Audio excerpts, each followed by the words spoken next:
Hello, Xiangling. Madam Ping is Xiangling's master? I did not expect that. Master, how are you keeping these days? Are you well? Oh, very well, thank you. What a surprise it is that you all had the time to come and visit me today.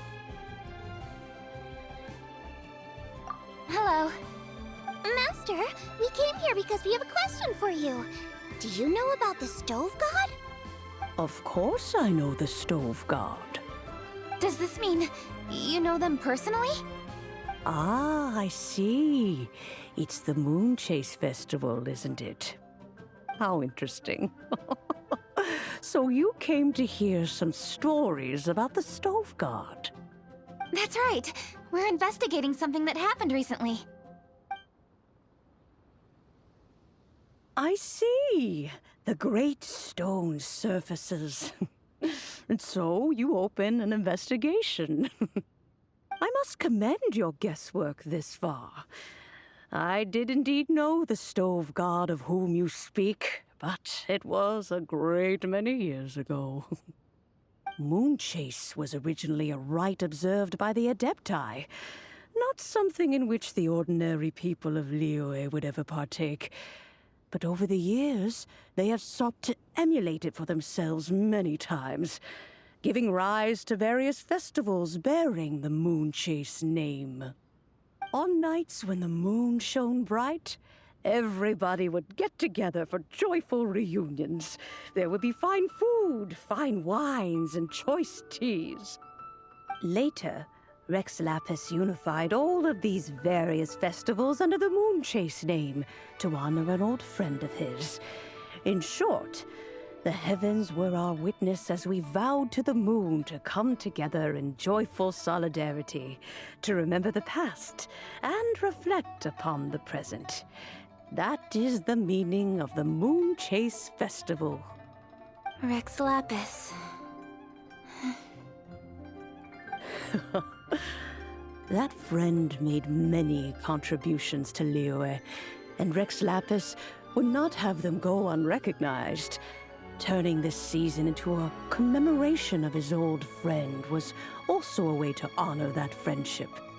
I can only presume that the Stove God Festival was one of the many subsumed into the Moon Chase Festival.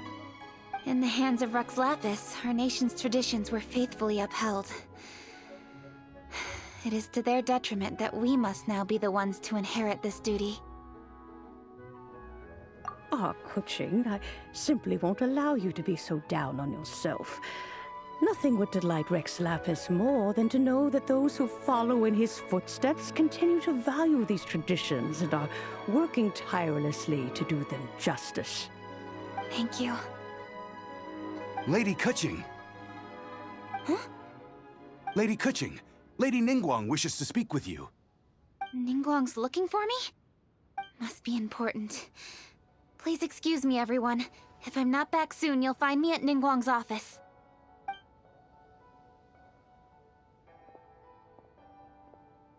There she goes. KEQING's a lot more serious when she's got her work face on. Do you want to know who Rex Lapis's friend was? Oh! Hi, my guys! Yes, precisely. There are few genuine coincidences in the world. The story of the Lost Festival and the old friend are indeed one and the same. The Stove God was a good friend of mine, too. What a pity it is that the god is now gone both from the world and from people's memories. How could that happen? It is to everyone's regret that the Stove God passed. But gods cannot be fully destroyed, and we made a pact to wait until the land became fruitful once more.